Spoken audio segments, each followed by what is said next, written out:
সবাইকে প্রণাম, নমস্কার। সাপ্তাহিক কথামৃত পাঠের আয়োজনে সবাইকে স্বাগত জানাচ্ছি।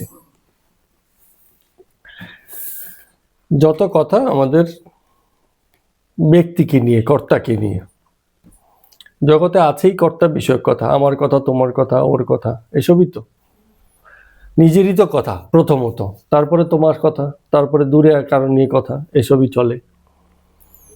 তো যত কথা হয় সেসব কথাতে কজন কর্তা আছে, ব্যক্তি আছে যে নিজের কথা স্বীকার করতে রাজি হয়? ব্যক্তি না নিজের কাছে না জগতের কাছে কোনো সচেতন সত্তার কাছেই নিজের অবস্থার কথা স্বীকার করতে রাজি নয়, গোপনেও নয়, প্রকাশেও নয়। রাজনৈতিক নেতাকে যদি বলা হয় যে আপনার জীবনে যত ব্যর্থতা আছে সব একে একে বলুন, বলবে না তো। হ্যাঁ, লাভগুলো এর জন্য ওই করেছি সেই করেছি এসব বলবে। তার মানে স্বীকার করতে রাজি নয়, তো জনসম্মুখে বলা যাবে না। এখন তো রাজনৈতিক নেতারা খুব শেয়ানা হয়ে গেছে, বন্ধু বান্ধবের সঙ্গেও বলে না, কি আবার কোন সময় কি রেকর্ড করে আবার চালিয়ে দেবে। হ্যাঁ, এরকম। হ্যাঁ, সেই এই প্রতিযোগিতার ক্ষেত্রে বন্ধু পাওয়াই মুশকিল, সবই শর্তযুক্ত বন্ধু। আজকে যে বন্ধু, সরকার পাল্টালে শত্রু। হ্যাঁ হ্যাঁ, সপক্ষ আর বিরোধী পক্ষ।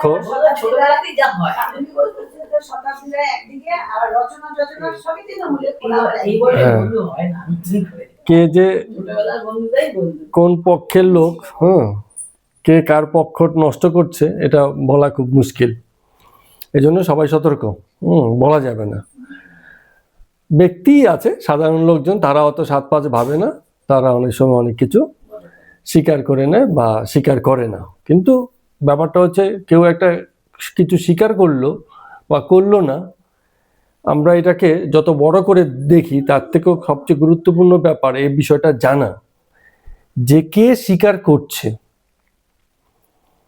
যার আত্মপরিচয় ঘটেনি সে স্বীকারটা করবে কি? আত্মপরিচয় মানে হচ্ছে নিজেকে যে ভালোভাবে জানেনি, সে নিজের ব্যাপারে কি স্বীকারোক্তি দেবে? যেটা দেবে, স্বীকার করবে, সেও তো ভুলই হবে। কারণ ব্যক্তির তো আত্মপরিচয় ঘটেনি, সে তো নিজেকে ভালো মতো চেনেনি।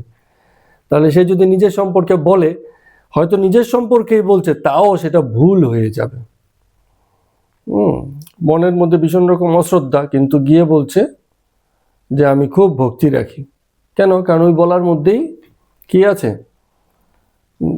লাভ নিহিত আছে, তো ওই বললেই সুবিধে, এরকম।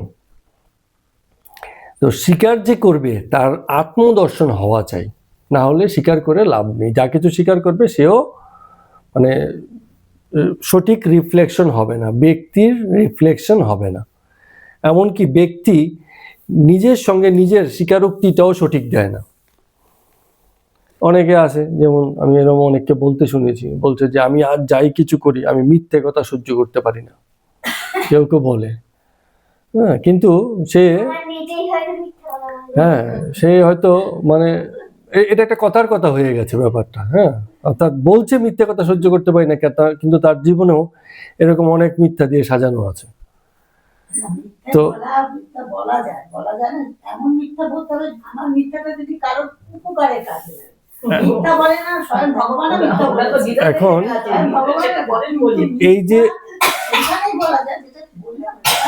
এই যে বিচারটা রাখা হলো সত্য মিথ্যার ব্যাপারে,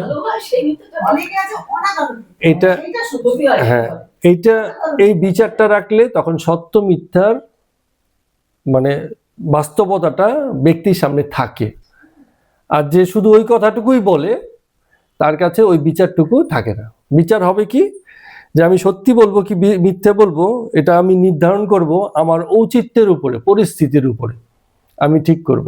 মিথ্যেও বলতে পারি, সত্যিও বলতে পারি। এটা হচ্ছে সহজ সরল স্বীকারোক্তি, যে আমার পরিস্থিতি যেমন সেই হিসাবে আমাকে কথাগুলো বলতে হবে। তো এটা স্বীকার করতে গেলে সত্য মিথ্যা স্বরূপটা জানতে হবে, মিথ্যাকে মিথ্যে হিসাবে জানতে হবে, সত্যকে সত্য হিসেবে জানতে হবে। কিন্তু অনেকে তো আমাদের মধ্যেই আছে, আমরাই আছি, যারা সত্য এবং মিথ্যা বলে যা জেনেছি তাই আসলে হয়তো উল্টো হয়ে বসে আছে। যেটাকে সত্য বলে জেনেছি সেটাই মিথ্যা, যাকে মিথ্যা বলে জানি তাই হয়তো সত্য। স্বরূপ জানা না হলে যা হয়, অনেকে বলে জ্ঞান তো আমি তো কোনোদিন কোনো পাপ করিনি। এখন কে যারা এগুলো বেশি বলে তারা বেশি অন্যায় করে। তো ঘটনা হচ্ছে এই পাপ আর পুণ্যের স্বরূপ যদি কেউ না জানে তাহলে সে কি করে বুঝবে যে পাপ হলো কি পুণ্য হলো? জীবন পাপেতেই দাঁড়িয়ে না পুণ্যতেই দাঁড়িয়ে। আমাদের কিছু কনসেপ্ট আছে, জগতের কনসেপ্ট, সেগুলোকে আমরা পাপ আর পুণ্য হিসেবে ধরে থাকি। সেগুলো হয়তো পাপ পুণ্যের ডেফিনেশনে সংজ্ঞাতে হয়তো দাঁড়াবেই না, কিন্তু এই বিচারটা কে করবে? এই বিচারটা কর্তাকেই করতে হয়। তো এইসব কথা বলে তাহলে কেউ বলবে, ওরাই বলবে যে বাচ্চারা বলে তাহলে তো এগুলো যদি মানে পাপকে পাপ যদি না জানি, পুণ্যকে যদি পুণ্য না জানি, তো ভালোই হলো, সবকিছু উল্টো পাল্টা হয়ে গেল, যখন যেটা মন চায় তাই করবো।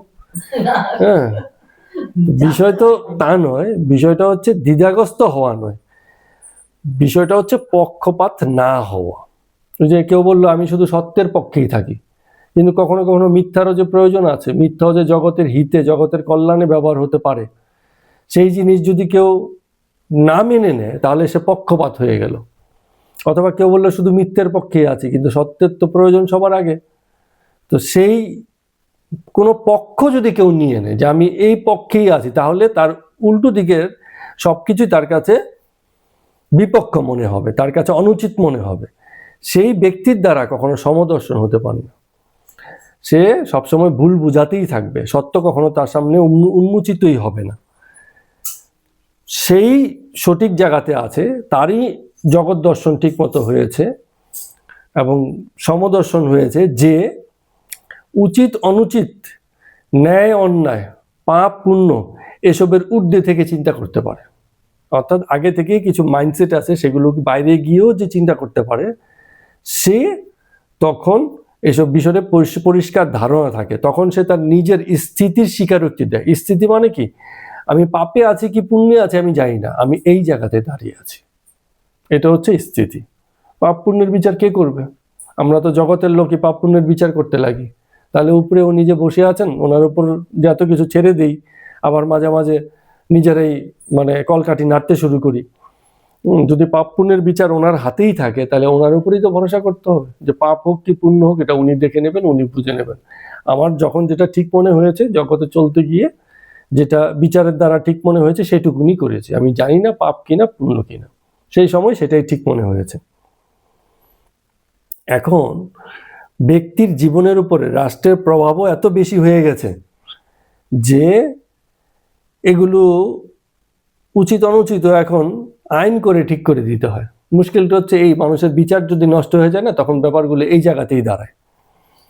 সেদিনকে একটা ফেসবুকেই দেখা যাচ্ছিল, তা একজনে বলছে, খুব ভালো কথা বলছে, একটা ছেলে ওই স্কুটি করে কিছু মাল নিয়ে যাচ্ছিল, হয়তো হাটে ফাটে বিক্রি করে বা কোথাও এদিক ওদিক। সকালবেলাতে আপনারা দেখেছেন কিনা, প্রচুর বাইক স্কুটি থাকে যেগুলো সবজির মানে গাড়ি হিসাবে, অর্থাৎ এদিকে ওদিকে ঝুলিয়ে এরকম মোটা করে নিয়ে যায়, সকালের দিকে দেখা যায়, পরে বেলাতে দেখা যাবে না। সাইকেলও আছে, অনেকে সাইকেলের মধ্যে বস্তা পিছনে সামনে দিকে, কারণ ওটাই তার জীবিকা, সে ওইভাবেই মানে সে বাজারে নেবে, সবজি মাছ যাই কিছু আছে সে বিক্রি করে। মাছের বাজারে গেলেও দেখবেন যে প্রত্যেকটা মেছে জেলে যারা আছে, ও আড়ত থেকে কিনে বাইকে করে নিয়ে আসে, বাইকগুলো ওখানে দাঁড়ানো থাকে, বড় বড় হাড়ি থাকে, সেই হাড়ি থেকে নামিয়ে নামিয়ে বিক্রি করে। এখন এত চুরি হচ্ছে জগতে, জগতে মানে আমাদের এই বেঙ্গলের কথাই বলছি, হ্যাঁ, এত কিছু মানে অন্যায় ঘটে যাচ্ছে, আর সেই লোক যে জীবিকার প্রয়োজনে একটু বাইকে করে মালপত্র নিয়ে গিয়ে বিক্রি করছে, তাকে ধরে 5,000 টাকা জরিমানা করছে পুলিশে, জরিমানা করছে। এখন ও বলছে যে আমি তো মানে দিনে আনা দিনে খাওয়ার লোক, এইটুক করেই আমি করি, বলে বাইকে করে মালপত্র নিতে পারবো না, তাহলে আমি কিসে করে নিয়ে যাব? আমার 1 হাড়ি মাল মাথায় করে নিয়ে যাব? এতটা পর সাইকেলে নিয়ে যাব? গাড়ি ভাড়া করব? বিষয়গুলো তো আমার সেই সঙ্গতি তো নেই। আমাকে আমার মতো করি, আমার যা মানে আছে, আমি একটা বাইক স্কুটি কিনেছি, তাতে করেই আমাকে যেতে হবে। কিন্তু না, তাকে 5,000 টাকা জরিমানা করে বসে আছে, অথচ এত অন্যায়, এত অবিচার জগতে হ্যাঁ চলছে। হ্যাঁ, 200-500 টাকা দিলে বা আরো কম, 20 টাকা করে দিয়ে জায়গায় জায়গায় পোস্টে পার হয়ে যাচ্ছে। গাড়িতে করে মাল যাচ্ছে না, ওই যে আপনার ছোট হাতি করে গুলি মাল পর্যন্ত খুলতে হয় না। ওই আমরা সকালবেলাও দেখি এগুলো ভোরের দিকে বেশি হয়, যেতে যেতে দেখি যে হাতে করে বাড়িয়ে দিচ্ছে, টাকাটা রেখে দিচ্ছে, গাড়ি চলে যাচ্ছে, চেকিংও হচ্ছে না। ঠিক আছে, তো ওই সব জায়গাতে চেকিং হচ্ছে না, কি মানে জিএসটি দেওয়া মাল কি জিএসটি ছাড়া কি কিরকম মাল, হ্যাঁ, তার কোনো হিসেব নেই। আর একজন সাধারণ খেটে খাওয়া লোক, সে অল্প একটু মাল নিয়ে আছে, তাকে ধরে 5,000 টাকা জরিমানা করছে। এখন পুলিশ বলবে আমি আমার মানে কাজ করেছি, আমার ডিউটি করেছি, নিয়মে যা আছে। তো তোমার ডিউটিগুলো এই গরিব লোকের ক্ষেত্রে এত চাঙ্গা হয়ে যায়, আর আশেপাশে অনেক কিছুতেই তোমার এই ডিউটির কোনো ঠিক থাকে না, ঠিক আছে? তো এইসব ব্যাপারগুলো ঘটে। তাহলে উচিত আর অনুচিত এটা কে ঠিক করবে? যদি আইন ঠিক করে দেয়, তাহলে আইন অনেক সময় মানে হিত বা কল্যাণটা জগতের দেখবে না। আইনের হিসেবে ও জরিমানা হওয়ার কথা হয়ে গেছে। তো সেই হিসাবটা, তাহলে আইনটা কি হচ্ছে, জগতের মঙ্গলের বা কল্যাণের জন্য হয়েও জগতের মঙ্গল বা কল্যাণ করতে পারলো না। হ্যাঁ, তো এখন ঘটনা হচ্ছে, তো সেই যে কর্তার কথা বলছে স্বীকার করতে কে রাজি? যে বাস্তবতাটা মানে জেনেছে, বুঝেছে, দরদ দিয়ে দেখেছে। সেই পুলিশটা হয়তো বলছে না, ওকে ছেড়ে দিই, সারাদিন তো এরকম মনে কি করি, সরকার কি কেউ দাসকত দিয়ে রেখেছে যে তোকে ওই গরিব লোককে এরকম ধরে মানে ই করতে হবে? ও তো কি বোঝে না? ওর কি জ্ঞান বুদ্ধি নেই? পড়াশোনা কি করেনি? কেউ জগতে চলে ফিরে বেড়ায় না? হ্যাঁ, কিন্তু ও বিবেক সব মানে বাড়িতে রেখে আসে, ও সব মানে ওর ওই ওই জিনিসগুলো নেই। সেদিন আমি খুব মানে ইয়ে করে বলেছিলাম একটা অভিজ্ঞতার পরিপ্রেক্ষিতে। একদিন ঘটনাচক্রে মানে আমার টিকিট ছিল, কিন্তু আমি যেই স্টপেজে নেমেছিলাম সেইখানে টিকিট ছিল না। মানে আমি যাওয়ার পথে মাঝখানে নেমেছি, সেখানে একটা কানেক্টিং রুট বলে ট্রেনে, মানে ট্রেন থেকে নেমেছি, পরে ওই টিটিপিটি কে আছে মানে আমাকে ধরেছে, ও মানে ফ্লাইওভারের উপর দিয়ে যাচ্ছিলাম পরে। তা আমার সঙ্গে আরেকটা ছেলে ছিল, তা আমার টিকিট ছিল, কিন্তু ওই কলকাতা স্টেশনে নামার কথা নয়, আমার ট্রেন এটার উপর দিয়েই চলে যাবে। তো আমি যেহেতু নেমেছি, আমাকে ধরেছে। তো ভালো কথা ধরেছে, এখন ও তো 300, 350, 500 টাকা ফাইন এসব বলছে, হ্যাঁ, যে ফাইন হবে। তা আমার সঙ্গে আরেকটা ছেলে, ওকেও ধরেছে, ওর টিকিট ফিকিট কিচ্ছু নেই, ও স্টেশনের ভিতরে উঠেছে। তো ধরেছে, পরে ও কি করেছে, পকেট থেকে একটা টুপি বার করে মাথায় দিয়েছে, বলছে আমি নামাজ পড়তে যাচ্ছি। হ্যাঁ, আর আমি কেন নেমেছি সেটা আমি বলছি। আমিও ওখানে নামার কথা নয়, আমার ভীষণ রকম বাথরুম পেয়ে গেছিল। তো ট্রেনের মধ্যে তো আমি বাথরুম করতে পারবো না, আমি যে কোনো স্টেশনে নামলে বাথরুম সেরে পরের ট্রেনে আমি যেতে পারবো। তো আমি নেমেছি বাথরুম করতে, ও নামাজে যাবে আর আমি বাথরুমে যাব, ঠিক আছে? এখন আমি মানে ওই টিটির সঙ্গে বেশিক্ষণ কথা বলতে পারছি না, আমার বাথরুমের চাপ, আমি ট্রেন থেকে নেমে গেছি, আমাকে পিশাব করতে হবে। তো আমি তো ট্রেনে থাকতে পারবো না, অসংখ্য স্টেশনে বাথরুম আছে। তা আমি ওকে 150 টাকা দিয়ে মানে কোনো রকম, ওই যে স্পিটিং, আমাকে বললো যে থুতু ফেলার একটা চার্জ আছে, ওটা দিয়ে দিচ্ছি, 150 টাকা দাও, তুমি মানে পার পেয়ে যাবে। আমি তাই দিয়েই মানে আমি কতক্ষণে গিয়ে বাথরুমে যাবো। আমি চলে গেছি, একটু পরে ওই ছেলেটা চলে আসে। তা আমি বললাম ওকে, তোমার কাছ থেকে কত নিল? বলে আমার কাছ থেকে কেন নেবে, আমি তো নামাজে যাচ্ছি। ঠিক আছে, ওর কাছ থেকে কিছু নেয়নি, নামাজে চলে গেল, আর আমি বাথরুম করতে গিয়ে 150 টাকা জরিমানা দিয়েছি। তো ঘটনা হচ্ছে, হ্যাঁ, কদিন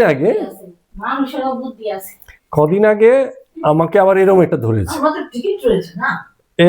ধরেছে, আপনার মানে স্কুটি নিয়ে যাচ্ছিলাম সেদিন ঘটনাচক্রে, স্বীকার করতে দোষ নেই, আমার ওই ধোয়া চেকটা ফেল ছিল, মানে ওইটা 4-5 দিন আগেই ধোয়াটা চেক করা ছিল, ওইটা লাইসেন্সটা করা হয়নি, আমাকে ধরেছে।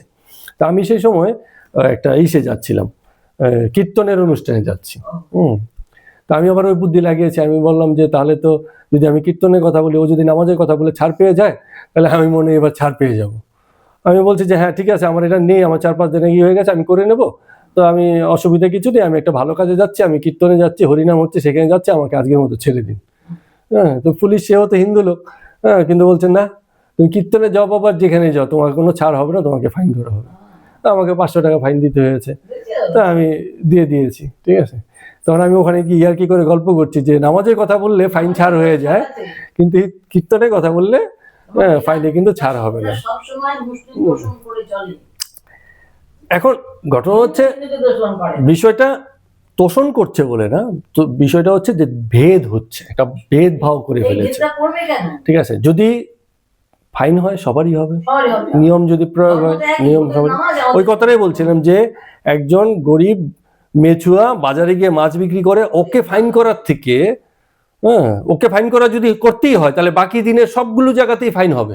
মেছুয়াও জানবে যে কোনো কারণে যদি আমি মানে হয়, সবারই ফাইন হবে, মানে ধরা পড়লে সবার ফাইন হবে, এই হচ্ছে মানে বিষয়। কিন্তু সেটা তো হয় না, কারো ফাইন হয়, কারো ফাইন হয়। কেউ এলাকার ভিতরে ধরা পড়লে বলে এই বাড়ি আমার এখান থেকে গেছি, হ্যাঁ, তো বলে তোমার হেলমেট কোথায়, বাড়িতে বেরোলে কি হেলমেট লাগে না? অথবা যদি বলে যে এখানে আমি তৃণমূলের এই নেতা ফেতা, তখন তো তার জন্য আবার কি হচ্ছে, ছাড় হয়ে যাচ্ছে। তো এইটাই মুশকিল হয়ে গেছে। ছাড় হওয়াটা মানে ফাইন করছে বা করছে না এটাতে কোনো দোষ কিছু দেখছি না, কিন্তু ছাড় হওয়াটা খুব মুশকিলের ব্যাপার। ছাড় কারোর জন্যই হওয়া উচিত না, হলে সবার জন্য হবে, না হলে না হলে ওই যে কর্তা ব্যক্তি যে স্বীকার করতে রাজি নয়, তার একটুখানি আত্মদর্শনের দরকার আছে জগতের ব্যাপারে। কোথাও না কোথাও পুলিশ হলেও তার সহানুভূতিশীল থাকার দরকার আছে, যেটা অনেক সময় অনেকের হয়েছে। অনেকে দেখা গেছে একটা জেলখানার জেলার, হ্যাঁ, তো যে কি যেন ভদ্র মহিলার নাম, তো উনি এক জেলখানায় ছিলেন, উনি যখন ছেড়ে চলে যাচ্ছেন, তো জেলখানা যারা কয়েদি তারা মানে অনশনে বসেছে যে না, এনাকে আমাদের থেকে সরিয়ে নিলে চলবে না। তার মানে জেলখানার জেলারকে এত ভালোবাসে যে কয়েদিরা পর্যন্ত চায় যে সেই জেলারই আমাদের এখানে থাকুক। তো সে কি আইন কানুনে ছাড় দিয়ে রেখেছে? না, সে হয়তো কোথাও না কোথাও ন্যায় এবং একই সঙ্গে প্রেম, এই দুটোর সমন্বয় ঘটিয়ে এমন ভাবে ওনার ডিউটিটা করছে যে সকলের কাছে সাংঘাতিক রকম অ্যাকসেপ্টেড একজন ব্যক্তি হয়েছে। কিরণ বেদি না কি যেন নাম,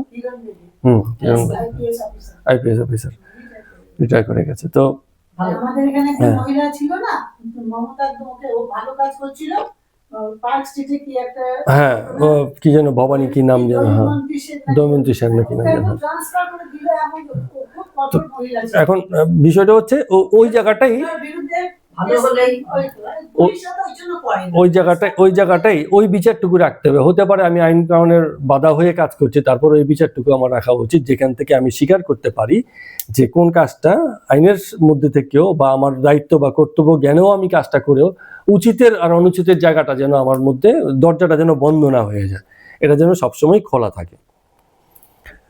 তো জীবন শুধু আদর্শিক না, হ্যাঁ, ঔচিত্যের জীবন হওয়া উচিত। এইটাকে শিখিয়েছে, এটা আমাদের শ্রীকৃষ্ণ ভগবান গীতাতে ভীষণভাবেই শিখিয়েছেন। জীবন ওই তুমি আগে থেকে কিছু ঠিক করে রেখেছো, তুমি এটাই, এই আদর্শে মানুষ, এই আদর্শে তুমি চলবে, হ্যাঁ, সবসময় এটা হওয়া উচিত না। হওয়া উচিত উচিত কোনটা আর অনুচিত কোনটা, সেই বিচারের মাধ্যমে জীবনে এগিয়ে চলা। চলুন আজকের এই প্রারম্ভিক আলোচনা দিয়ে কথামৃতের পর্ব সংখ্যা আমরা 129 শুরু করছি। এখানে এক ডাক্তারবাবু এসছেন। তো ডাক্তারবাবুদের যা একটু মানসিকতা, ওনারা একটু পড়াশোনা করেন, হিউম্যান বডি ডিসেকশন করেন, মানে কেটে কুটে দেখেন, ফলে ওনাদের অনেকেরই ঈশ্বরের প্রতি ভক্তি বা শ্রদ্ধা হয়তো তেমনভাবে নেই যেমনভাবে আমজনতার থাকে। তো এখানে এসে ডাক্তারবাবু বলছেন যে ঈশ্বর আমাদের সৃষ্টি করেছেন, ঠিক আছে, এই কথা না হয় মেনে নিলাম, কিন্তু একজনের চেয়ে আরেকজন বড় হবে এই কথা তিনি মানতে রাজি নন। অবতার প্রসঙ্গে তিনি এই কথা বলছেন। মানে অবতার কি মানুষের ভিতর থেকে কেউ কেউ অবতার হয়ে ওঠে? তো উনি ওটা মানতে রাজি নয় যে কেউ, কোনো একটা মানুষ কেউ অতিরিক্ত মানে গুণ সম্পন্ন হয়ে গেল, আবার একজন মানুষ সাধারণ হয়ে পড়ে রইল, এটা কেন হবে? তো ডাক্তারবাবু বলছেন যে ইনফিনিট প্রোগ্রেস তার যদি না হলো, তাহলে 5-7 বছর আর বেঁচেই বা কি হবে, গলায় দড়ি দেব। মানে বলছেন আর কি কথাগুলো। অবতার আবার কি, যে মানুষ হাগে মতে তার প্রধানত হব? মানে উনি বলছেন এরকম যে মানুষ তো সবই এক, সবাই তো একই রকম খাওয়া, ক্ষুধা, তৃষ্ণা, শরীরের ক্রিয়ার মধ্যে থাকে, তাই বলে সেই মানুষের একজন মানুষের প্রধানত হব? তো ওনার মত হচ্ছে এই। তো গিরিশচন্দ্র ঘোষ হাসতে হাসতে বলছেন যে আপনি গডস লাইট বলে কিছু হয়তো দেখেননি বা কোনোদিন মানে সেসব উপলব্ধি করেননি। গডস লাইট মানে হচ্ছে ঈশ্বরের আলো। কেউ কেউ আছে, আলো তো সব জায়গাতেই পড়ে, কিন্তু কোথাও কোথাও আলো একটু বেশি হয়। যেমন আলোর কথা দিয়ে বললে হয়তো বোঝাটা একটু কম হবে। উত্তাপের কথা বলি, যেমন ভারতবর্ষে সব জায়গায় তো একটাই ভারতবর্ষ, কিন্তু মরুভূমিতে গরমটা কি, আর পাহাড়ে গরমটা কি, আর আমাদের সমতলে গরমটা কি? একই তো সূর্য, একই দেশের ভিতরে আলো দিচ্ছে, কিন্তু সব জায়গায় তো একরকম হচ্ছে না, একরকম তো হচ্ছে না। তাহলে পার্থক্য তো ঘটেই যায়। জগৎ এই পার্থক্যের উপরে দাঁড়িয়ে। যদি বলে যে ঈশ্বর আছেন বলে সব সমান করে দেবেন, তা হয় না। জগতে ভেদের উপরেই ঈশ্বর তত্ত্ব দাঁড়িয়ে। আমরা সাধারণ মানুষ অনেক সময় এগুলোকে বুঝে উঠতে পারি না, বলি যে না আমার ক্ষেত্রে কম, তোমার ক্ষেত্রে বেশি। কম বেশির আছে বলেই এই জগৎ। যদি সব একই হতো না। তো এটা এই গিরিশচন্দ্র ঘোষ বলছেন। তো ডাক্তার বলছেন, কোন ডাক্তার, যে ডাক্তার লাস্টে এসেছে না উনি? এনার নামটা এখানে দেওয়া নেই, আমি পেলে বলছি আপনাদেরকে। তো গিরিশচন্দ্র ঘোষ বলছে যে শ্রীকৃষ্ণ যে অবতার, তার যদি প্রমাণ না করতে পারে তাহলে আমার নিজের জিভ কেটে ফেলবো। মানে উনি আবার একটু আবেগের লোক, তো বিশেষ ক্ষমতাশালী লোক, তো কথাবার্তা এরকম ওজন দিয়েই বলেন। তো রামকৃষ্ণদেব ঠাকুর তাদের সবাইকে থামিয়ে দিয়ে বলছেন, এই যে সব যা কথা হচ্ছে এসব কিছুই নয়, এগুলো সবই হচ্ছে বিকারের রোগীর খেয়াল। এই যে একজন বলছে যে এই, আরেকজন বলছে নেই, হ্যাঁ, একজন বলছে আছে, একজন বলছে নেই।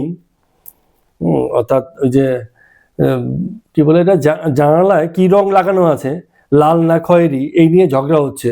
একটু বাদে দেখা গেছে সত্যি সত্যি সেখানে জানালাটাই নেই। তো যেই জিনিস নিয়ে ঝগড়া সেই জিনিসের মানে মূল বিষয়টাই নয়। তো এটা ঠাকুর রামকৃষ্ণদেব একটু গুছিয়ে বলছেন যে রোগী যখন বিকারগ্রস্ত হয়ে যায়, বিকারগ্রস্ত কি, যেমন বিশেষ জ্বর এলে পরে কি হয়, বাচ্চারা দেখবেন উল্টো পাল্টা বকে, বড়দের মধ্যে হয়, বিকার বকতে থাকে, প্রলাপ বকতে থাকে। তখন কি হচ্ছে, অনেকে এমনও হয় খাওয়ার কথা বলে যে আমি সুস্থ হয়ে যাব, এক হাঁড়ি ভাত খাবো, আমার অনেক খিদে পেয়েছে, এক জালা জল খাবো, মানে নানান রকম এটা করবো ওটা করবো এরকম বলতে থাকে। তখন যে বদ্যি থাকে সে বলে যে হ্যাঁ হ্যাঁ তুই যা করবি সেটাই হবে, এক হাঁড়ি ভাত খাবি তো, এই এক হাঁড়ি ভাত রান্না করে ওকে দেবে, খাবি কিন্তু এক হাঁড়ি ভাত, এক হাঁড়ি জল, জ্বালা, ঠিক আছে, এই করবি সেই করবি, সব ঠিক আছে, সব পেয়ে যাবি। কেন?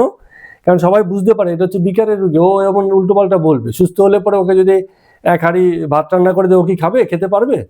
হবে না। বিকারগত অবস্থায় এরকম মনে যায়।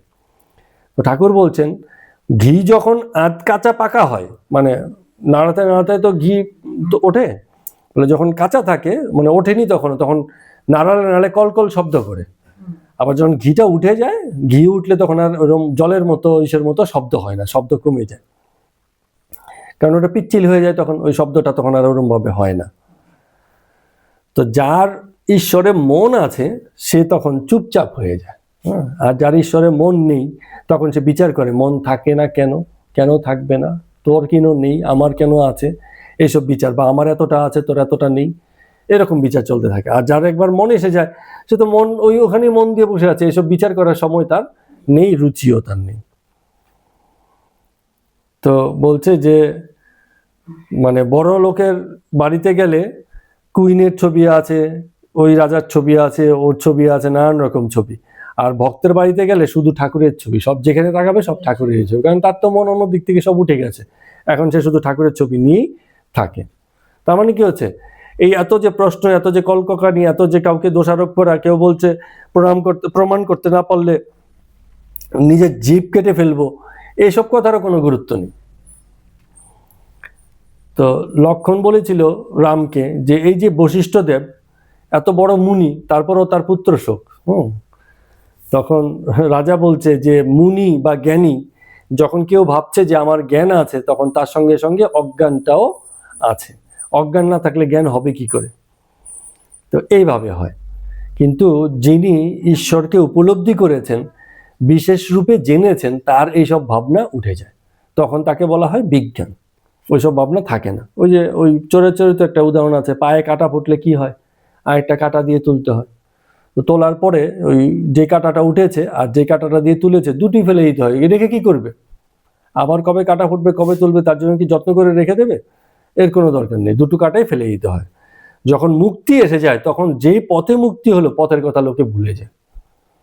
পথে চলতে চলতে পথের এত কিছু দেখা হয়, নারকোল গাছ, পুকুর, বাড়ি, পুরনো জমিদার বাড়ি, পথ চলতে চলতে কত কিছু তো দেখা হচ্ছে, আম বাগান, এটা সেটা অনেক কিছু। বাড়ি এসে কি আর সেসবের কথা হয়? সেসবের কথা পথের জিনিস পথেই রয়ে যায়। তো এরকম বলছেন। তো ঠাকুর বলছেন যে পূর্ণ জ্ঞানের লক্ষণ কি? পূর্ণ জ্ঞানের লক্ষণ হচ্ছে তখন বিচার বন্ধ হয়ে যায়, তখন আর ভিতরে বিচার হয় না, কাঁচা থাকলেই যত বিচার। আর পূর্ণ জ্ঞানটা কি হচ্ছে, যে জল স্থির থাকলেও জল, হেললে দুললেও জল, তরঙ্গ হলেও জল, কারণ জগৎ তিনিময়, তিনিই আছেন জগতে সব জায়গাতে, এখানে আছে এখানে নেই, আমার ঈশ্বর এই, তোমার ঈশ্বর এই, এই যে ঝগড়াঝাটি, এগুলো কিন্তু তখন থাকে না। কারণ তখন সব জায়গাতে একটা জিনিসই থাকে যে তোমার ঈশ্বর এত শক্তিশালী, আমার ঈশ্বর কম। ওরে বাবা, সেই একই তো ঈশ্বর, যাকে তুমি শক্তিশালী ভাবছো তাকেই আমি বলছি কম। পার্থক্যই, আর তুমি যাকে আমি বিশ্বাস করছি তুমি তাকেই বলছো আমি বিশ্বাস করি না। একই তো জিনিস, জিনিস সেই একটাই আছে, যা আছে একটাই আছে। যত ঝগড়াঝাটি সব আমাদের মধ্যে, ওইটাকে নিয়েই এত রকমের ঝগড়াঝাটি। তো এর আগে ঠাকুরের এই উদাহরণ তো আগেও ছিল, বলে যে আমরা কি করি অনেক সময় শেয়ানা হই, হ্যাঁ, মানে ভক্তি এমন ভক্তি, এটা অন্ধ ভক্তির পর্যায়ে চলে যায়। কিরকম অন্ধ ভক্তি? যার বিচার থাকে না। বলে মাহুতো নারায়ণ, বাঘও নারায়ণ, পাগলা হাতিও নারায়ণ। এখন হাতি আসছে, তো এক ভক্ত ভাবছে আমার গুরুদেব বলে দিয়েছে হাতি নারায়ণ। তাহলে হাতি আসুক না, অসুবিধা কি? নারায়ণকে আমাকে মেরে যাবে? আর উপরে বসে আছে মাহুত। মাহুত হচ্ছে যে হাতিকে করছে। ও বলছে এই সরো সরো সরো সরো, হাতি কিন্তু পিষ্ট করে দেবে। হ্যাঁ, জীবমাত্রী নারায়ণ। তো ও তো শর্তে রাজি নয়, ঠিক আছে, ওকে ধাক্কা দিয়ে ফেলে দিয়ে চলে গেছে। তো গুরুদেবের কাছে গিয়ে বলছে যে আমার তো এরকম হলো, সব নারায়ণ জেনে নারায়ণ তো আমাকে ধাক্কা দিয়ে ফেলে চলে গেল। তখন বলছে যে হাতিকে তুমি নারায়ণ জেনেছো, তাহলে মাহুতকে নারায়ণ জানোনি? সেও তো তোমাকে সতর্ক করছিল। তো সাপ নারায়ণ, বাঘ নারায়ণ, কিন্তু সব নারায়ণকে তো আলিঙ্গন করা যায় না। নারায়ণ মানে হচ্ছে তিনি এইসব রূপ হয়েছেন। হ্যাঁ, তিনি সেই সত্তাধিকারী হয়ে এসছেন তা নয়, তারই রূপ, তিনি এসব ধারণ করেছেন। যা কিছু হয়েছেন, জগৎ যা কিছু হয়ে আছে সব তিনি। হ্যাঁ, লিপ্ত নন। হ্যাঁ, একদম ঠিক কথা। অর্থাৎ তিনি দ্রষ্টা স্বরূপ, শুধু দেখে যান। ভালো মন্দ, অভাব অভিযোগ, কান্নাকাটি, হ্যাঁ, যে সে ঠাকুরও যেটা করতো, যে এখনই মানে কথা কবি। কিসের আওয়াজ? আচ্ছা, যাই হোক, তো ওরকম কিছু একটা, মানে রামকৃষ্ণদেব ঠাকুরও যেমন করে উঠেছে, হাত তুলে উঠেছে যে এখনই খেতে হবে, ঠিক আছে, না খেলে হবে না, এরকম। তো যাই হোক, এরকম ব্যাপার ঘটে আর কি, যেগুলো মানে ভক্তি যদি শুদ্ধ বুদ্ধি না হয়, হ্যাঁ, শুদ্ধ মন শুদ্ধ বুদ্ধি যদি না হয়, তাহলে সেখানে কিন্তু অন্ধ ভক্তি থাকতে পারে। ঠাকুরের এই কথার ভিতর দিয়ে এই বিষয়টা আসে। এবার যতক্ষণ এগুলো কেন ঘটে তারও একটা কারণ বলছেন, ব্যাখ্যা করছেন ঠাকুর, যে যতক্ষণ আমি ঘট থাকে ততক্ষণ এরূপ হয়। আমি ঘট মানে হচ্ছে যে বলছিলাম না, একটা চারদিকেই জল, একটা তার মধ্যে ঘট ডুবিয়ে দেওয়া হয়েছে। এখন ঘটের ভিতরেও জল, ঘটের বাইরেও জল। এখন ঘট ভাবছে যে এই যে আমার ভিতরে জল, এটা আমার জল। ঘটের সমস্যাই এই, কারণ সে যেহেতু ওই জিনিসটাকে, ওই জায়গাটাকে সীমাবদ্ধ করে রেখেছে, তার ভাবনাটা যেহেতু সীমাবদ্ধ, সে এখন ভাবছে যে এই হচ্ছে আমার জল, ঘটের জল। এখন আর সাগরের জল না, এখন আর গঙ্গার জল না, এখন হচ্ছে ঘটের জল, এরকম ভাবছে। তো এই ভাবনাটাই মানে ভুল। এই যে সত্য মিথ্যার যে হিসাবটা আমরা করি, যখন বিচার না থাকে তখন এই ভাবনাতেই ব্যক্তি আটকে থাকে, যে ভাবে যে এটা আমারই বুদ্ধি, আমারই জিনিস। তো রামকৃষ্ণদেব ঠাকুর হাসতে হাসতে বলছেন যে এই তিনিকে, এই আমিকে তিনিই রেখে দিয়েছেন। এই যে অজ্ঞানটা, এই যে আমিটা রেখে দিয়েছেন, এটাকেই আমরা মায়া বলি। তারই খেলা, তারই লীলা, মানুষকে অজ্ঞান করেই তিনি খেলার রাজত্ব বসিয়েছেন। কেন করেছেন? তার খুশি। এই অনেকে বলবে যে কেন করেছেন, এর উত্তর তো আমার জানা নেই। হ্যাঁ, কেন করেছেন এই প্রশ্নটা আমার, কিন্তু এই প্রশ্নটা তো আমার নয়।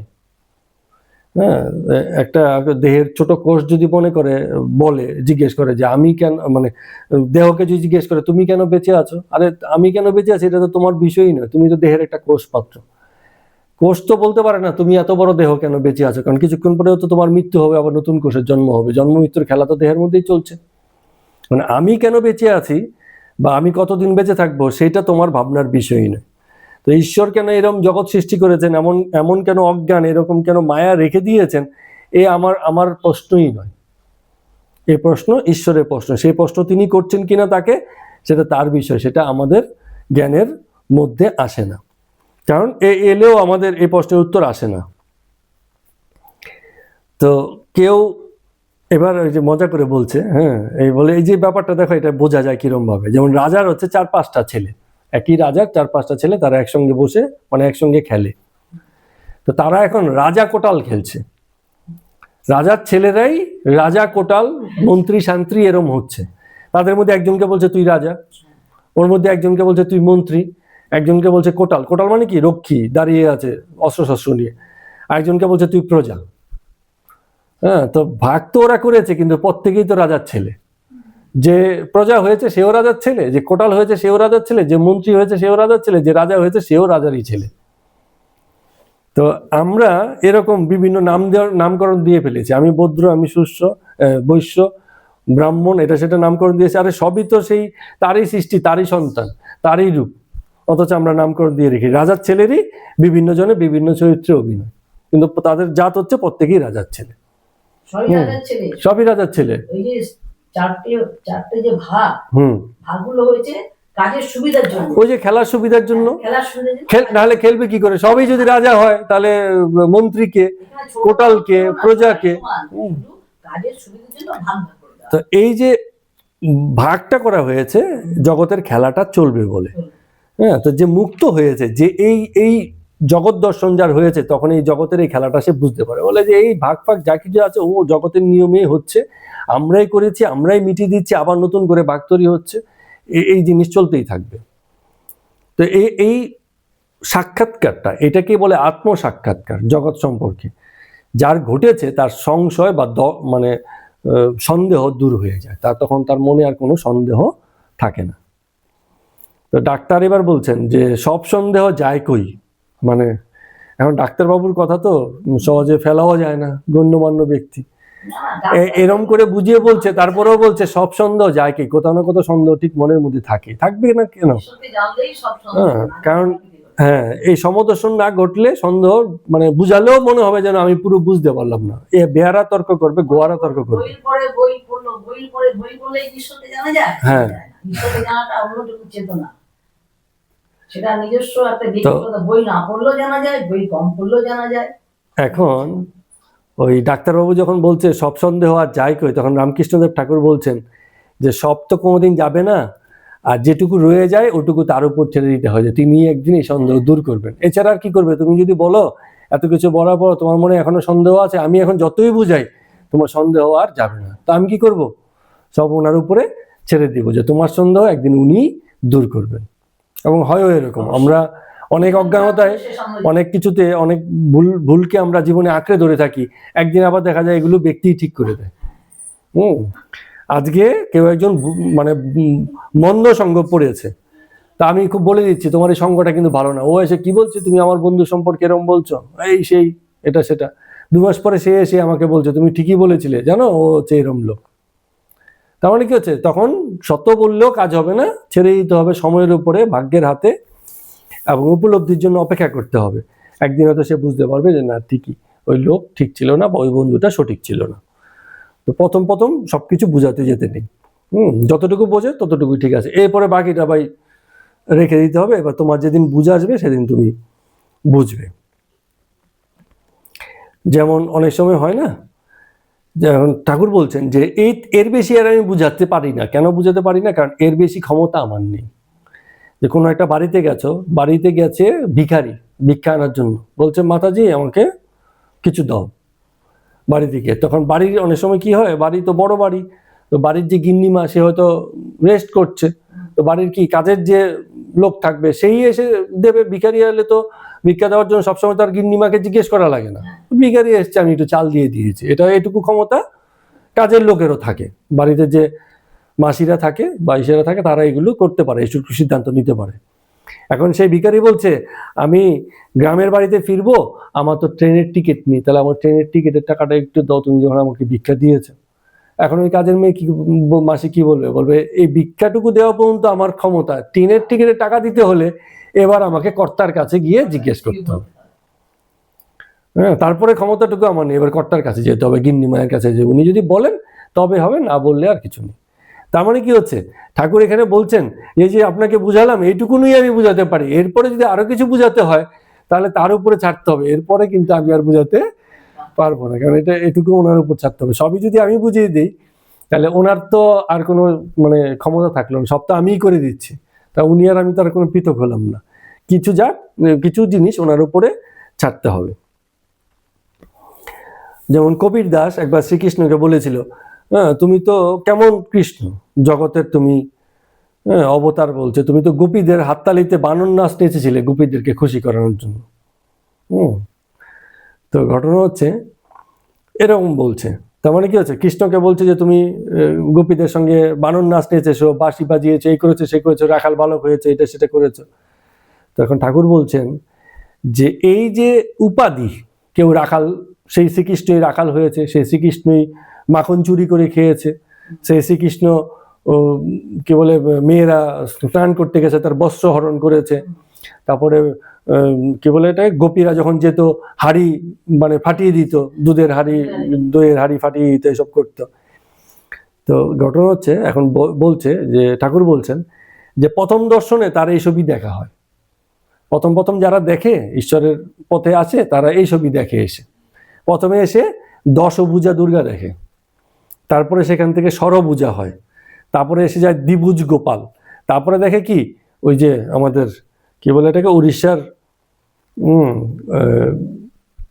মন্দিরে জগন্নাথের কি শুধু 10টা চোখ, হাত পা কিছু নেই, তার মানে কি আস্তে আস্তে কমতে থাকে। তো যত এগোয়, ঠাকুরের বক্তব্য হচ্ছে যত এগোচ্ছে ব্যক্তি মানে জগতের ঐশ্বর্য মানে ঈশ্বরের ঐশ্বর্য তত কম দেখতে পাচ্ছে। আর যখন আরো গভীরে এগিয়ে যায় তখন শুধুমাত্র জ্যোতি স্বরূপ তাকে দেখে। হ্যাঁ, তখন আর তার হাত পাও থাকে না, সে রাখাল বালকও থাকে না, কৃষ্ণ হয় না, বা বাকি যত কিছু আমরা উপরি দেখি সেগুলো হচ্ছে বাহ্যিক। আর যত গভীরে যায় গিয়ে দেখে যে এই উপরি যে যা কিছু আমি দেখেছি এগুলো আস্তে আস্তে ঝরে গেছে, শুধুমাত্র মানে জ্যোতিটুকুই রয়ে গেছে। সেই সক্ষমতাটাই দেখে। তার মানে যত উপাধি আছে সেই উপাধিগুলো তখন হারিয়ে যায়। খুব ভালো কথা বলছে, তাই না? এই যে যেমন যারা এইসব করে যে কৃষ্ণ ওই করেছিল এগুলি তো উপরি। জগতে বাস করতে গেলে তুমিও তো কত কিছু করো, আমিও কত কিছু করি, কিন্তু তোমার প্রকৃত স্বরূপ কি? তোমার সেই কর্মের ভিতর দিয়ে, ঘটনার ভিতর দিয়ে দেখবো, না তুমি ব্যক্তি মানুষ কেমন তাকে দেখবো? হ্যাঁ, এই যদি দেখি তাহলে তো কেউ একদিন চুরি করলে তো সারা জীবন তাকে চোর বলতে হবে, হতে পারে না? যে চুরি করেছে সে তো সংশোধন করে সাধুও হতে পারে। তো যখন যে অবস্থায় আছে তাকে সেই অবস্থার জায়গা থেকেই তাকে মূল্যায়ন করতে হবে। হতে পারে অভাবেও হতে পারে। কেউ একজন এককালে মুটেগিরি করেছে, আজকে তো সে জমিদার হয়ে গেছে, তো তাকে কি মুটের মতো তাকে বলবো যে তুমি মুটে? হ্যাঁ, তো এক একজনে এক এক রকম পরিস্থিতিতে থাকে। তো উপাধি দেখে ব্যক্তিকে বিচার করলে চলে না। এমনি করে ওইসব জায়গাগুলো থেকে যেভাবে লোকে দেখে ওরম ভাবে দেখা যায় না। তো রামকৃষ্ণ ঠাকুর বলছেন যে এই যে যত ভ্রম মানে কি ভুল, এই ভুল বোঝা, এগুলো আমাদের ভিতর থেকে সহজে যায় না। জ্ঞান হয়ে যাওয়ার পরেও লোকের মধ্যে এসব দেখা যায়। জ্ঞানী ব্যক্তিও মাঝে মাঝে এমন সব কথা বলে যে মানে বিশ্বাস করতে কষ্ট হয়ে যায় যে এমন জ্ঞানী ব্যক্তিও এমন কথা বলতে পারে। তো এটার কারণ কি? এটার কারণটা হচ্ছে এরকম যে অনেক সময় ব্যক্তি যেহেতু সে শরীরে থাকে, অনেক সময় ভয়ে থাকে। জ্ঞানীও তো ভয় থাকতে পারে না, মৃত্যু ভয় তো জ্ঞানী লোকেরও থাকে, মূর্খ লোকেরও থাকে না?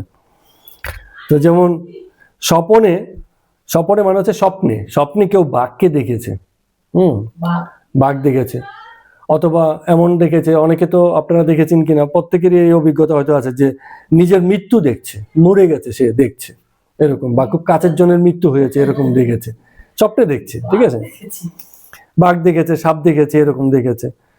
তো যখন যদি স্বপ্নটা ভেঙে যায় তৎক্ষণাৎ মনের মধ্যে একটা মানে কেমন যেন একটা ভয় লাগে। হ্যাঁ, ভয় লাগে কেন? মানে যদিও ভেঙে যাওয়ার পর সঙ্গে সঙ্গে সে বুঝতে পারছে এটা স্বপ্ন ছিল, তারপরেও সে ওই যে ভীতিটা, ওই সময় স্বপ্নে যা দেখেছে তার যে ভয়টা, সে ভয়টা থেকে তখনই মুক্ত হতে পারে না।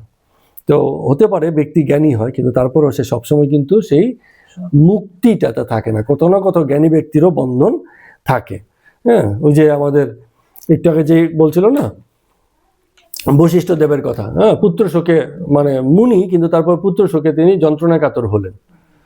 তো হতেই হয়, জগতে দেহ থাকলে এসব বিষয়গুলো এসেই যায়, বুক দুরপুর করতে থাকে, কিছু উপায় নেই, মানে এরকম হয়। তো এবার ঠাকুর বলছেন যে আমাদের গ্রামে কি হতো অনেক সময়, ওই যে খেতে চুরি করতে আসতো চোরেরা, তো মানুষ কি করতো অনেক সময় মানুষের আকারের কাউকে কাউকে ক্ষেতের মধ্যে বসিয়ে দিত। ওই যে দেখেন না জামা কাপড় পরিয়ে রেখে দেয়, কাকতারুয়া বলে আর কি, হ্যাঁ কাকতারুয়া মতো করে রাখে। তো চোর যখন জমিতে ঢুকতে যাচ্ছে বলছে আরে আরে ওই তো মানুষের মতো, মানুষ আছে মানুষ আছে, হ্যাঁ তো সবাই একটু ভয়ে ভয়ে পিছিয়ে যাচ্ছে। তো এর মধ্যে একজন বলছে দাঁড়া আমি একটু দেখে আসি, গিয়ে ও কাছে গিয়ে দেখছে যে আরে এটা তো ইয়ে নয়, মানুষ নয়, এটা তো মানুষের পোশাক পরানো আছে, আয় আয় চলে আয় চলে। তারপরেও বাকি যারা আসছে তারা একটু ভয়ে ভয়ে আসছে, ভয়ে ভয়ে আসছে। তো ওই দেখে সামনে যে গিয়েছে বলছে দূর তোরা এত ভয় পাচ্ছিস, এই দেখ ধাক্কা দিয়ে ফেলে দিয়েছে।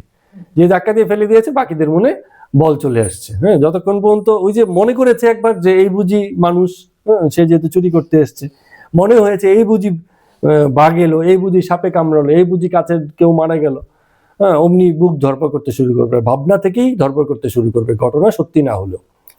তো এগুলোকে কাটানোর উপায় কি? নীতি নীতি করে কাটাতে হয়। কি দেখলাম স্বপ্ন, সত্যি কি না, হ্যাঁ এরকম না না করে হ্যাঁ কাটিয়ে দিলে আস্তে আস্তে ব্যক্তি শক্ত সবল হয়। তো ডাক্তার এত কথা শোনার পরে বলছেন যে মশাই আপনার কাছে না এলে তো মানে এত সুন্দর সুন্দর কথা বলছেন, এটা তো শুনতে পেতাম না। হ্যাঁ তো রামকৃষ্ণদেব ঠাকুর বলছে তাহলে একটা থ্যাংক ইউ দিয়ে দাও। এরকম ব্যাপার। তো ডাক্তারবাবু ওষুধ লিখে দিয়েছেন, 2টি গ্লোবিউল ওষুধ দিয়েছেন এবং ইয়ার্কি করে বলছেন যে আপনি তো পুরুষ আর প্রকৃতি বলেন, 2টি ওষুধ দিয়েছে, একটা পুরুষ আর একটা প্রকৃতি, তাই খান। হ্যাঁ সবাই হাসছে। বলে হ্যাঁ, রামকৃষ্ণদেব হাসতে হাসতে বলছে পুরুষ আর প্রকৃতি একই সঙ্গেই থাকে, 2 আর পৃথক কিন্তু নয়। পায়ের হাতের দেখো নাই, একটা মেয়ে পায়রা একটা ছেলে পায়রা একসঙ্গে থাকবে, একসঙ্গে উঠবে, একসঙ্গে খাবে, একসঙ্গে থাকবে, এরকম। তো আজকে বিজয়া ছিল, ডাক্তারবাবুকে মিষ্টি মুখ করাবেন বলে ঠাকুর খুব ব্যস্ত হয়ে উঠলেন। অনেক সময় হয় ঠাকুরের এই জিনিসটা আছে। তো ডাক্তার খেতে খেতে বলছেন যে আপনাকে খাবারের জন্য থ্যাংক ইউ দিচ্ছি না, হ্যাঁ আর ওই যে অমনত উপদেশ দিলেন ওর জন্য থ্যাংক ইউ দেব না, ওর জন্য ভিতর থেকে কৃতজ্ঞতা, ওটার জন্য থ্যাংক ইউ বলে ওটাকে মানে হালকা করে দেবো না। ডাক্তারবাবু মানে মার্জিত রুচির লোক, বুঝে যাচ্ছে তার কথা শুনে। মার্জিত মানে যিনি প্রফেশনাল এবং একই সঙ্গে মানে ব্যবহার জানেন, তাকে বলা হয় মার্জিত। সামাজিক ব্যবহার যিনি জানেন, হ্যাঁ সেই হিসাবে যিনি আচরণ করেন তাকে মার্জিত বলা যায়। তো ঠাকুর বলছেন যে তাতে মন রাখা, আর কি বলবো, একটুখানি দেন। ওই যে ছোট নরেনকে দেখে বলছে যে একেবারে ঈশ্বরের লীন হয়ে যাওয়া, সেসব বিষয়ই জীবনে শেষ পর্যন্ত গিয়ে আরাধ্য হয়। হ্যাঁ এত আলোচনা এগুলো প্রথম উপরি হয়, পরে গিয়ে মনে হয় যে যতটুকু বুঝেছি তাই সেটুকু নিয়েই থাকি। এক একজনের জন্য এক এক রকম দাওয়াই, সবার জন্য একরকম হয় না। ওই যে বাজার থেকে বাড়িতে মাছ আনা হয়েছে, এখন মা 5 সন্তানের জন্য একই মাছকে 5 রকমের রান্না করছে, কাউকে ভেজে দিচ্ছে, কাউকে অম্বলের ঝোল করে দিয়েছে, কাউকে একটু মশলা দিয়ে ঝোল করে দিয়েছে, যে যেরকম খেতে পছন্দ করে তাকে সেই রকম দিচ্ছে। তো এরকম জগতে এক একজনে তাকে এক এক রকম ভাবে জানে, বোঝে। ওই ঈশ্বরও এমন যে তাকে যে যেরকম জানতে চায়, বুঝতে চায়, তাকে সেই পথেই সেই দিকেই নিয়ে যায়। কেউ তন্ত্র মতে, কেউ বৈষ্ণব মতে, কেউ শাক্ত মতে, হ্যাঁ কেউ কোনো মতেই নয়, চল ভাই তুই যেদিকে যাবি সেই দিকেই তোকে নিয়ে যাব, কোনো মানে ভিন্ন পথ নেই। হ্যাঁ ঘুরে ফিরে সেই একই, মানে দেখতে হবে যে কতটুকু আন্তরিক কিনা। তো ডাক্তারবাবু সাষ্টাঙ্গ প্রণাম করে বিদায় গ্রহণ করলেন। হ্যাঁ ভক্তি ছিল, হ্যাঁ। তো শ্রী রামকৃষ্ণদেব ঠাকুর বলছেন ডাক্তারবাবুকে আর বেশি কিছু বলতে হবে না, কারণ কেন বলতে হবে না, অনেক সময় গাছ কাটতে গেলে কি হয়, কাটতে কাটতে কাটতে কাটতে লাস্টের দিকে আর কাটে না, এরপরে ওই যে কাটছে সে ওখান থেকে দূরে সরে যায়, একটু পরে যেহেতু গাছের গোড়াটা কেটে দিয়েছে, গাছ এমনি আস্তে আস্তে পর করে পড়ে যাবে, ঠিক আছে, সে কিন্তু আর শেষেরটুকু কাটে না। গাছ কাটতে গেলে এটাও দেখবেন মানে পুরোটা কাটে না, কিছুটা কেটে এরপরে ডালকে চাপ দিলেই ও এমনি পড়ে যায়। তো ঠাকুর ওই কথাটাই বলছেন যে ডাক্তারবাবুকে আজকে আমি যেটুকু বলে দিয়েছি, তারপরে বাকি যেটুকু ঝুলে আছে, যেটুকু মনে দ্বন্দ্ব আছে, সন্দেহ আছে, ও আপনি চলে যাবে, ওটুকু আর দূর করার দরকার হবে না। তো ছোট নরেন হাসতে হাসতে বলছে সবই প্রিন্সিপাল।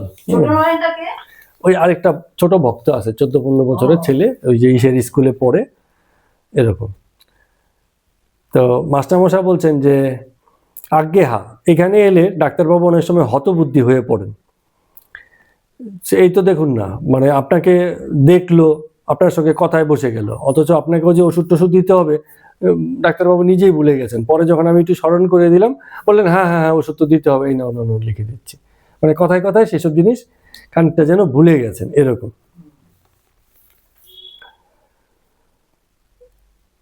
এখন ঠাকুর ইয়ার্কি করে বলছেন যে তোমরা তো সেদিনকে গান গাইছিলে, তো একজন বলছিল পাশ থেকে গানের তো আজকে তাল ঠিক হচ্ছে না।